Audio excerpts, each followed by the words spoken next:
বাংলাদেশের ক্রিকেটাররা কেন ইন্টারন্যাশনাল ম্যাচে বড় বড় ছক্কা মারতে পারে না, সেই আক্ষেপ তো আসলে বহুদিনের, এবং সেই আক্ষেপ অবশেষে ঘোচাতে শুরু করেছেন বাংলাদেশের নেক্সট জেনারেশনের ব্যাটসম্যানরা, স্পেশালি তানজিদ হাসান তামিম। আলাদা করে তার কথা বলতেই হয়। একজন ওপেনার যখন আসলে এগ্রেসিভ ব্যাটিং করেন তখন আসলে দল উপকৃত হয়, পাওয়ার প্লেতে রান অনেক বেশি আসে, এবং দেখা যায় যে টিম টোটালটাও সেই ক্ষেত্রে বড় হওয়ার একটা প্রবল সম্ভাবনা থাকে।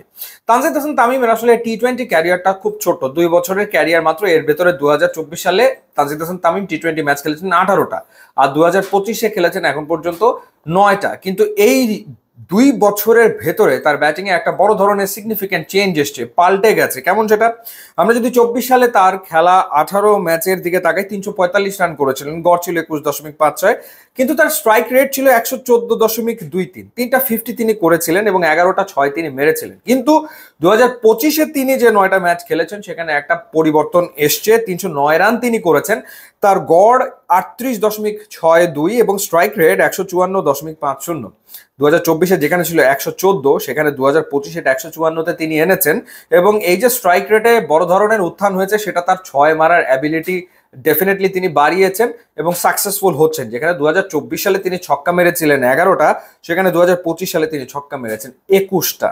9 ম্যাচে 21টা ছক্কা, অর্থাৎ গড়ে প্রত্যেক ম্যাচে 2-এর অধিক ছক্কা তিনি আসলে হাঁকিয়েছেন। এখন পর্যন্ত 27 ম্যাচে টি-20 ক্যারিয়ারে 32টা ছক্কা তিনি হাঁকিয়েছেন। এবং এই যে তার ব্যাটিং এ সিগনিফিক্যান্ট একটা পরিবর্তন, সেটা কিন্তু লক্ষ্য করা যায় বিপিএলও তিনি দুটো আসর যে খেলেছেন 24 এবং 25-এ। সেই ক্ষেত্রে 24-এ তিনি খেলেছিলেন চিটাগং এর হয়ে 12 ম্যাচে 384 রান করেছিলেন, স্ট্রাইক রেট ছিল 135.68, 2টা 50-র পাশাপাশি একটা সেঞ্চুরি করেছিলেন, এবং চিটাগং এর হয়ে ওই সেঞ্চুরি করেই মূলত তিনি লাইমলাইটে কিন্তু আসেন। এবং সেই আসরে তিনি 12 ম্যাচে ছক্কা মেরেছিলেন 20টা, এবং 25-এ যখন তিনি ঢাকার হয়ে খেললেন, ঢাকার হয়ে 12 ম্যাচে 485 রান করলেন, 4টা 50, একটা সেঞ্চুরি এবং স্ট্রাইক রেট 141.39, ছক্কা মারলেন 36টা।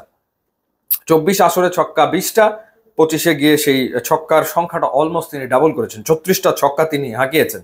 এবং যদি আমরা ওভারঅল 2025-এ তার টি-20 ক্যারিয়ারের দিকে তাকাই, তাহলে 21 ম্যাচে তিনি 57টা ছক্কা হাঁকিয়েছেন, অর্থাৎ গড়ে প্রায় 3টা করে ছক্কা তিনি প্রতিটা ম্যাচে মারছেন। সো এই যে এগ্রেশন তিনি দেখাচ্ছেন, তাতে করে আসলে দল তো ডেফিনেটলি উপকৃত হবে। যেমনটা শুরুতে বলেছি, আসলে টি-20-তে পাওয়ার প্লে তো খুবই ইম্পর্টেন্ট ব্যাপার। মানে ওই 6টা ওভার, ওই 36টা বলের উপরে আসলে ম্যাচের ভাগ্য নির্ভর করতে থাকে।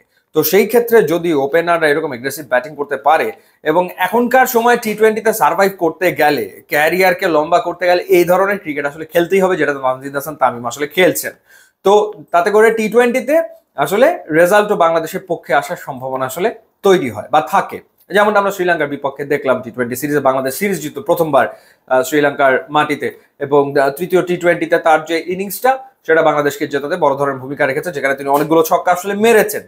তো দেখা যাক এই ধারাবাহিকতা তিনি যদি ধরে রাখতে পারেন। সামনে পাকিস্তানের বিপক্ষে সিরিজ আছে ঘরের মাটিতে, তো সেখানেও বাংলাদেশ ভালো রেজাল্ট করতেই পারে, এবং ভালো রেজাল্ট করতে গেলে ওপেনারদের ভালো শুরু পাওয়াটা জরুরি, এবং সেই ক্ষেত্রে বাংলাদেশ ডেফিনেটলি তাকিয়ে থাকবে তানজিদ হাসান তামিমের দিকে।